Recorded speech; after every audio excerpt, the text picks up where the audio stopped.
안녕하세요. 절세도 기술이다. 세무회계 창공 대표 세무사 김도윤입니다. 요즘에 상속주택에 대해서 상담을 받으러 오시는 분들이 꽤 늘었습니다. 그래서 이제 상속주택을 내가 상속을 받는데, 이제 보통 오시는 분들의 공통점은 오시기 전에 인터넷에서 이렇게 좀 검색을 하고 나서 그 다음에 상담을 오시는 경우가 대부분인데요. 그 지식을 바탕으로 해서 이제 저희와 상담을 진행할 때 제가 그 중에서 이거는 정말 잘못된 정보인데 라고 하는 것들이 몇 개가 있더라고요. 그래서 오늘은 제가 한번 준비한 내용이 뭐냐면, 상속주택에 대해서 우리 여러분들이 알고 계시는 오해와 진실에 대해서 말씀을 드리고자 합니다.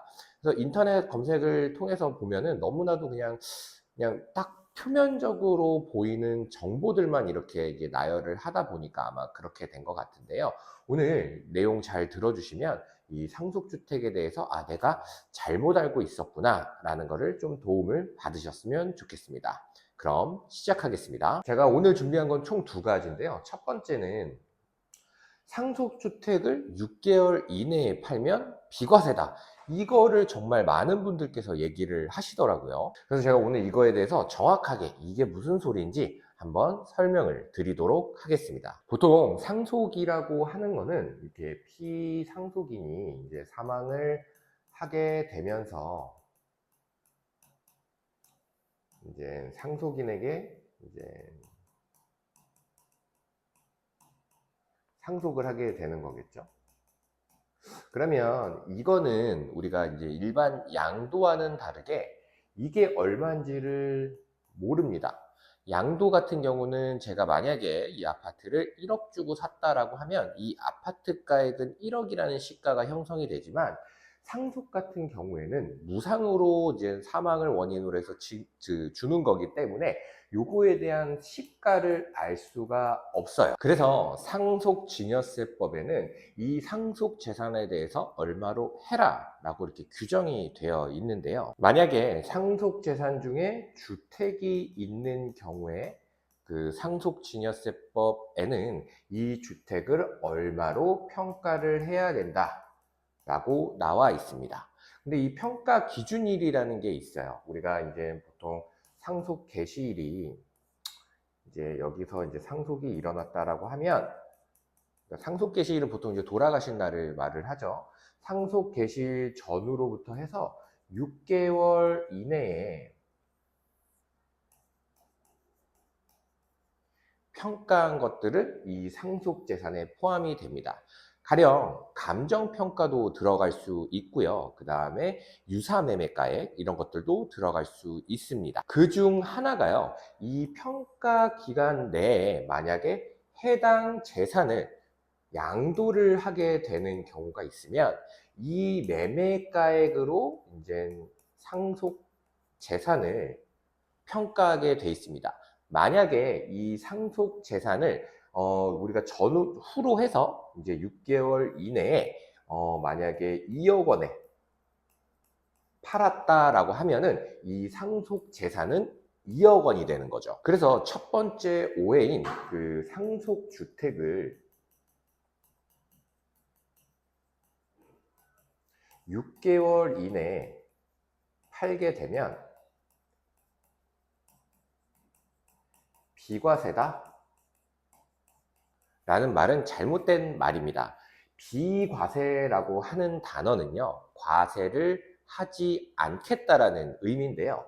아까 제가 설명드렸던 것처럼 상속 개시일 만약에 이후에 6개월 이내에 양도를 했다라고 하면 그 상속 재산 가액은 이 양도가액이 된다라고 했죠. 이 양도가액이 만약에 이제 2억 원이 된 경우에는 이 2억 원은 이 상속 재산의 취득가액이 되는 겁니다. 그래서 이 양도가액이 2억 원이죠. 그리고 이 상속 재산 취득가액이 2억 원이 되기 때문에 결국에는 양도 차익이 영원이 되는 것 뿐입니다. 양도차익이 영원이 되다 보니까 양도소득세는 안 나오게 되는 거죠. 근데 이걸 이제 양도차익이 영원일 뿐인 거지 이거를 과세하지 않겠다라고 하는 건 엄연히 다른 내용입니다. 그러면 이렇게 생각할 수도 있어요. 아니 양도소득세가 영원이면 당연히 좋은 거 아닙니까? 아니 그래서 그러니까 상속 개시일로부터 6개월 이내에 빨리 파는 게 유리하잖아요. 라고 이제 생각을 하실 수도 있는데 이건 또 잘못된 생각이에요. 왜냐하면 물론 양도소득세는 0입니다. 이제 양도소득세로만 보면 당연히 이득이죠. 당연히 6개월 이내에 파는 게 이제 당연히 유리한데 양도소득세가 0인 대신에 뭐가 늘어나죠? 맞습니다. 이 상속재산이 늘어나는 거예요. 상속재산이 늘어나게 되면 뭐를 내야 되죠? 네, 상속세를 내야 되는 겁니다. 이거에 대해서 양도소득세를 안 냈다고 와 좋아했다가 이 상속재산 2억 원이 일로 포함이 됐는데 만약에 이분을 봤을 때 상속재산이 더 많았던 거예요. 이제 상속재산이 너무 많았는데 이분의 세율이 이제 50%가 적용되는 상속재산을 갖고 있었다라고 가정을 해볼게요.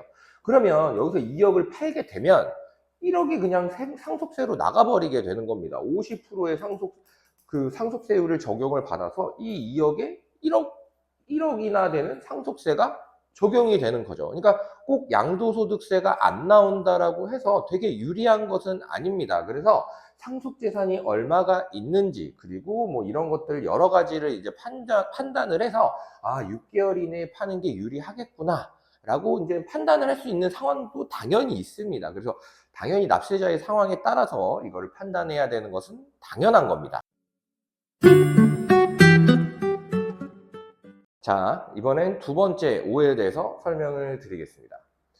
상속주택을 상속을 받을 때 상속세를 안 내는 게 당연히 좋지 않을까요? 라고 이제 물어보시는 경우가 많은데 물어본다라기보다는 보통 이제 상속주택에 대해서 상속세를 상담을 하러 오시면 대부분이 상속주택에 대해서 상속세를 신고를 안 하신 분들이 대부분인 것 같더라고요. 이제 아무래도 상속세는 이제 그 공제라든지 이런 것들이 많다 보니까 상속세를 안 내게 되는 경우가 많아요. 그래서 이제 상속세를 내 눈앞에 당장 놓인 세금을 내기가 너무 싫어서 상속세를 신고 안 한 경우가 많습니다. 근데 이제 저한테 역으로 여쭤보시는 거예요. 그러면 당연히 상속세는 안 내는 게 좋지 않습니까? 이렇게 여쭤보시는데 이 오해에 대한 얘기도 제가 설명을 드리도록 하겠습니다. 세금 당연히 안 내는 게 좋습니다. 세금을 내는 것보다 당연히 안 내는 게 좋겠죠. 하지만 세무사로서 제가 생각하고 있는 세금이라고 하는 건 뭐냐면 조삼모사라고 생각을 합니다. 결국에 내가 지금 당장 안 내는 세금은 언젠가는 무조건 저한테 돌아온다 라는 게 제가 생각하는 세금이라는 거죠. 상속세도 마찬가지입니다. 지금 당장 상속세를 내지 않는 게 좋을까요? 그러니까 좋을까요? 안 좋을까요? 라고 물어보면 나중에 결국엔 세금이 많이 냅니다 라고 얘기를 할 수밖에 없죠. 아까 제가 첫 번째 오해를 말씀을 드릴 때 상속 개시일날 받은 상속재산은 전후 6개월 이내로 평가를 하게 되어 있습니다. 그 평가한 가액이 이 상속재산의 가액인데요. 결국에는 이게 내 취득가액이 됩니다. 언젠가 시간이 흘러서 이 상속재산을 뭘 하게 되죠? 양도를 하게 되면요. 결국에는 이제 양도소득세라는 거를 납부를 하게 되는데요. 여기에서 만약에 가액을 훅 떨어뜨려서 상속을 받게 되면 결국에는 이 양도가액과 이 상속 취득가액이 차이가 커져 버리겠죠. 그죠?